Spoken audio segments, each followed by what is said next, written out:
How to become more empathetic even if it doesn't come naturally. If you're watching this video, chances are you genuinely want to be more empathetic.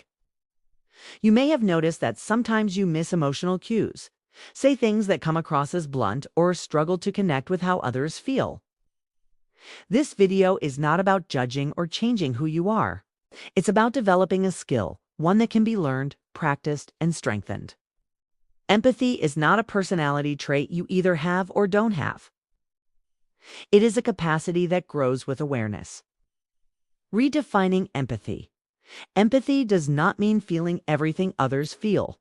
It does not mean being overly emotional or losing boundaries. Empathy simply means recognizing that others have inner experiences, being curious about those experiences, and responding with understanding rather than automatic reaction. You don't have to be perfect. You only need to be present and willing. Start with awareness of yourself. Empathy for others begins with awareness of yourself. Take a moment right now. Notice your body. Is there tension, ease, warmth, or heaviness? Can you name the feeling pleasant, unpleasant, or neutral? You don't need to analyze it, just notice. The more familiar you become with your own sensations and emotions, the easier it becomes to recognize them in others. Self-awareness is the foundation of empathy. Practice perspective taking.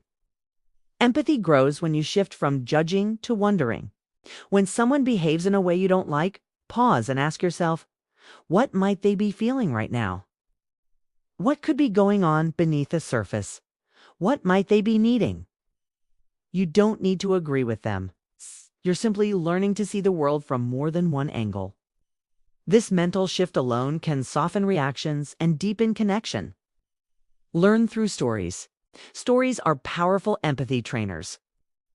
When watching a movie, reading a book, or listening to someone's experience, ask, what is this person afraid of?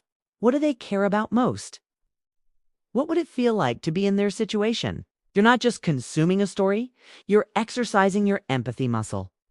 The more stories you enter, the wider your emotional world becomes. Expand your emotional vocabulary. Sometimes we miss empathy simply because we lack the words.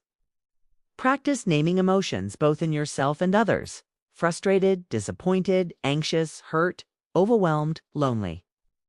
You might silently note, they seem disappointed, or I'm feeling defensive right now.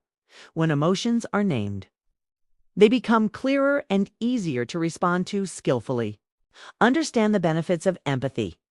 Empathy is not just about being kind, it's about being effective. Empathy strengthens relationships, reduces misunderstandings, builds trust, improves communication, makes you a better friend, partner, leader, or professional. Empathy doesn't weaken you. It enhances your impact.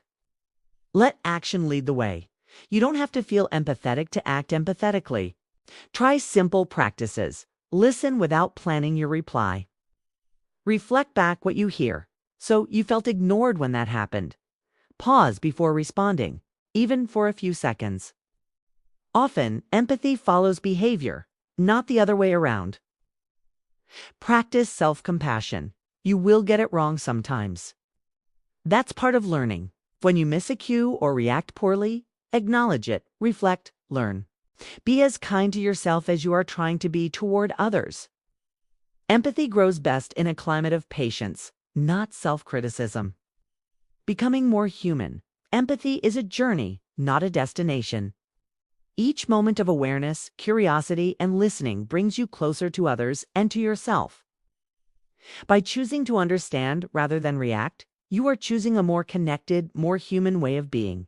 And that choice, made again and again, changes everything.